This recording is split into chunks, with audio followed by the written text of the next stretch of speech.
Hello everyone, science MKS में आपका बहुत बहुत स्वागत है।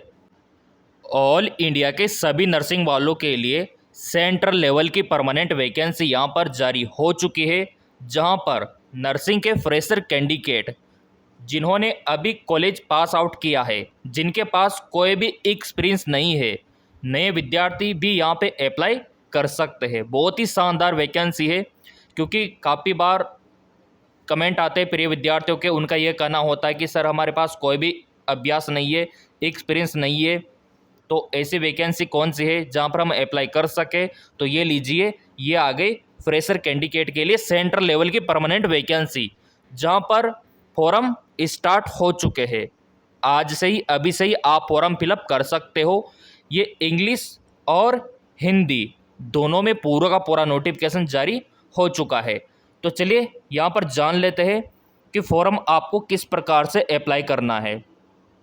सिलेक्शन का प्रोसीजर यहाँ पर क्या रहेगा, फॉर्म का फीस यहाँ पर क्या रहने वाला है, एग्ज़ाम का पैटर्न यहाँ पर क्या रहने वाला है, कौन सी वेबसाइट से आपको फॉर्म भरना है, सिलेबस क्या रहने वाला है, सैलरी क्या रहने वाली है, सारी जानकारी आपको सिर्फ इस वीडियो में मिल जाएगी।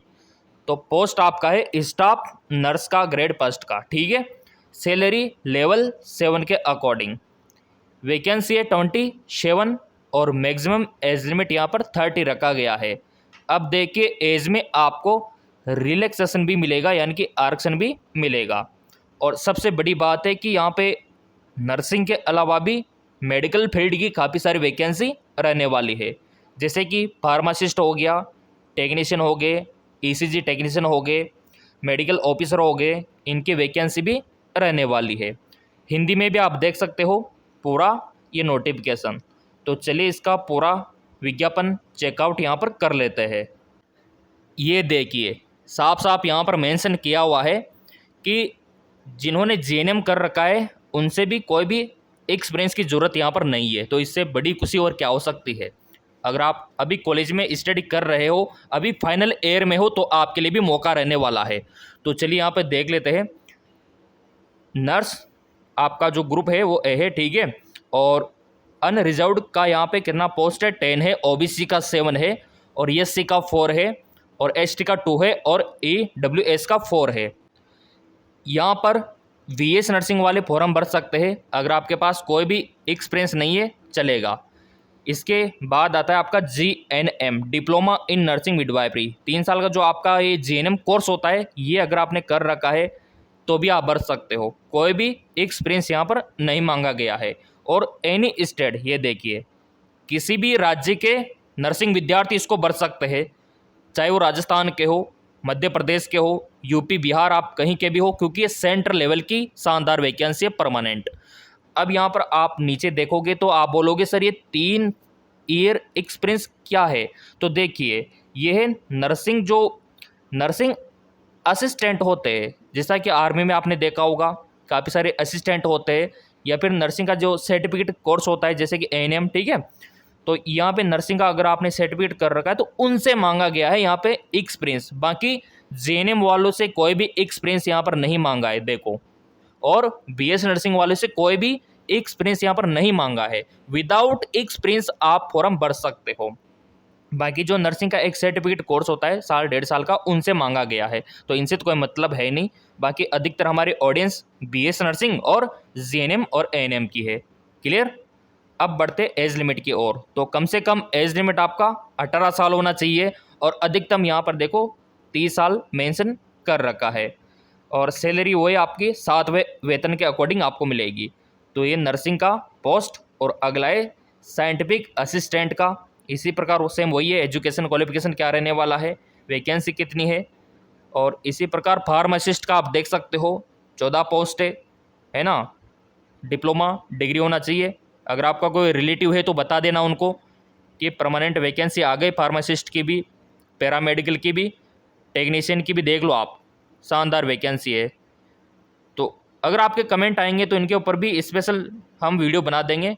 अगर आपके कमेंट आएंगे कि सर फार्मासिस्ट का बनाओ, टेक्नीशियन का बनाओ वीडियो, ठीक है, तो वो भी हम बना देंगे। तो यहाँ पे सबसे पहले हम नर्सिंग ऑफिसर की बात कर लेते हैं कि सिलेक्शन का तरीका क्या रहेगा।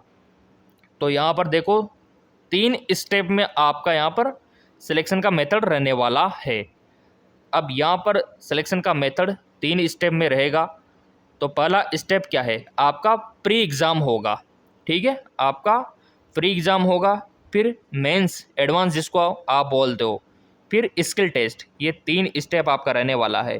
पहला प्री एग्ज़ाम, दूसरा एडवांस, तीसरा स्किल टेस्ट। इनमें आपका काम बन जाएगा। तीनों में पास हो गए तो लग गई सरकारी नौकरी, वेतन स्टार्ट हो जाएगा 7वें वेतन के अकॉर्डिंग। तो पहला जो आपके लिए स्टेज है वो देख लेते हैं यहाँ पे क्या रहने वाला है। स्टेज फर्स्ट ये रहा, प्री एग्ज़ाम, जिसको आप प्रिलिमिनरी बोलते हो। तो इसमें कितने क्वेश्चन आपसे पूछे जाएंगे प्री एग्ज़ाम में? इसमें आपसे 50 क्वेश्चन मल्टीपल चॉइस क्वेश्चन आपसे पूछे जाएंगे। 20 question mathematics, 20 question science, 10 question general awareness के। और प्रत्येक क्वेश्चन पता है 3 नंबर का रहेगा और नेगेटिव मार्किंग 1/3 रहेगी। तो 150 नंबर का पेपर है आपका। और क्वालिफाई करने के लिए कितने नंबर आपको चाहिए? क्वालिफाई करने के लिए देखो यहाँ पर जनरल ओबीसी का स्कोर 40% के अबाव होना चाहिए और SC ST वालों का 30% के समथिंग। ये देखिए, अब यहाँ पर स्टेज सेकंड आपका प्री एग्ज़ाम हो गया, फिर आपका एडवांस एग्ज़ाम होगा। जब आपका प्री एग्ज़ाम क्लियर होगा तभी आप एडवांस में बैठ पाओगे। तो यहाँ पर एडवांस के लिए देखो आपका क्राइटेरिया क्या है। यहाँ पर भी सेम वही है, 50 क्वेश्चन आपसे पूछे जाएंगे, 50 मल्टीपल चॉइस क्वेश्चन और प्रत्येक क्वेश्चन 3 नंबर का रहेगा और नेगेटिव मार्किंग वही आपकी 1/3 यहाँ पे रहने वाली है। अब यहाँ पर आप बोलेंगे सर टाइम कितना मिलेगा हमको 50 क्वेश्चन हल करने के लिए? तो यहाँ पर आपको मिलेगा 2 घंटे का, 2 आवर का टाइम आपको मिलेगा। आपको प्री एग्ज़ाम में भी उतना ही मिलेगा और एडवांस टेस्ट में भी उतना ही मिलेगा। फिर आता है आपका स्टेज थर्ड, इसमें आपका स्किल टेस्ट होगा। ये देखिए, जो बेसिक काम होता है नर्सिंग का वो आपसे करवाया जाएगा और वही आपका ऑब्जर्वेशन वहाँ पर होगा कि कैसा काम आपको आता है, क्योंकि स्किल बहुत ज़रूरी है। किस प्रकार आपको ब्लड कलेक्शन करना आता है, किस प्रकार इंजेक्शन लगाना आता है, IV IM, किस प्रकार कैथेटर लगाया जाता है, वो सब आपको परफॉर्मेंस वहाँ पे करना होगा। तो ये बेसिक नीड यहाँ पे रहने वाली है। और रिलैक्सेशन अपर एज लिमिट, मैंने बोला था ना कि आपको आरक्षण अवश्य मिलेगा। तो कैटेगरी वाइज आप यहाँ पर देख सकते हो, एज में रिलैक्सेशन को लेके ये नियम बना रखे हैं। 2 साल का, 5 साल का, है ना, 10 साल का। ये एक्सपीरियंस PWBD वालों को, SC ST वालों को 5 साल का मिलेगा एज में रिलैक्सेशन। एप्लीकेशन फीस की बात करें तो यहाँ पर पोस्ट के अकॉर्डिंग आप देख सकते हो कि कौन सी पोस्ट के लिए आप अप्लाई करते हो। नर्सिंग का अलग है, फार्मासिस्ट का अलग है। तो ये ग्रुप A B C का यहाँ पर आप देख सकते हो। तो ये एप्लीकेशन फीस ग्रुप के अकॉर्डिंग रहने वाला है। ये जनरल इंस्ट्रक्शंस यहाँ पर दे रखे हैं। अब यहाँ पर बात आती है कि अप्लाई कैसे करना है, क्योंकि फॉर्म स्टार्ट है तो फॉर्म भर के भी आपको दिखाना होगा। बट उससे पहले ये एग्ज़ाम सेंटर आप देख लो। ये आपके एग्ज़ाम सेंटर रहने वाले हैं अहमदाबाद में, बेंगलुरु में, कोटा में, जयपुर में, पटना में, रायपुर में, रांची में। 25 आपके एग्ज़ाम सेंटर है ऑल इंडिया में, क्योंकि ये सेंट्रल लेवल की वैकेंसी है। और यहाँ पर आप देख लो IGCAR नाम आपने अवश्य सुना होगा। प्रेजेंट टाइम पे SGPGI के बाद जो अच्छी वैकेंसी है, मैं तो कहूँगा उसके बाद क्या, उसके मुकाबला इसने किया है वैकेंसी ने, IGCAR ने। और क्योंकि यहाँ पर कोई भी एक्सपीरियंस नहीं मांगा, SGPGI में तो मांगा है लेकिन यहाँ पे नहीं मांगा, यानी कि फ्रेशर कैंडिडेट के लिए बहुत ही अच्छा सुनहरा मौका है। अब यहाँ पर देखो हाउ टू अप्लाई। तो इस वेबसाइट से अप्लाई हमको करना है igcr.government.in। ये देखिए, ये पूरा क्राइटेरिया और ये हेल्पलाइन नंबर सब यहाँ पर दे रखे हैं। तो चलिए अब मैं आपको फॉर्म भर के यहाँ पर दिखा देता हूँ। और ये वैकेंसी निकली है आपके IGCAR की तरफ से। ये देखिए पूरा notification, Indira Gandhi centre for atomic research. तो चलिए इसके ऑफिशियल वेबसाइट पर विजिट करते हैं। ये इसका ऑफिशियल वेबसाइट, हम आ चुके हैं इसके ऑफिशियल वेबसाइट पे, Indira Gandhi centre for atomic research. यहाँ पर आप देख पा होंगे फॉर्म स्टार्ट है, online application form. Last date इसका 30 जून रहने वाला है, तो 30 जून से पहले पहले अप्लाई कर देना, ये जून महीना आपके लिए रहने वाला है। यहाँ पर आप नोटिफिकेशन देख सकते हो, इंग्लिश और हिंदी में अवेलेबल है।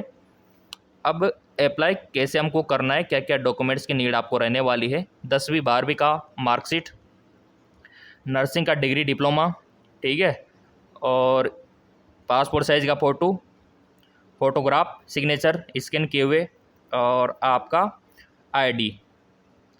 अब यहाँ पे आने के बाद नीचे आप देखोगे वन टाइम रजिस्ट्रेशन आपको दिखाई देगा ग्रीन कलर में, उस पर आपको क्लिक करना है। देखो ये वैकेंसी का जो वेबसाइट है, इसका लिंक मैं टेलीग्राम पे भी डाल दूंगा, मैंने डाल रखा है ऑलरेडी। तो ये आपका फॉर्म ओपन हो गया, बस ये फॉर्म पूरा का पूरा ओपन हो गया। भर दो इसको, नाम, पता, middle name, father's name, mother's name, date of birth, जो आपसे पूछा गया भरते जाओ, जेंडर, ये सब, एड्रेस आपका, ये बेसिक डिटेल आपको भरनी है, मोबाइल नंबर, ईमेल आईडी, ये सब आपको भरते जाना है ना। आप हमें मोबाइल से भी भर सकते हो, पीसी से भी भर सकते हो, या फिर साइबर कैफे से भी बोल के भरवा सकते हो।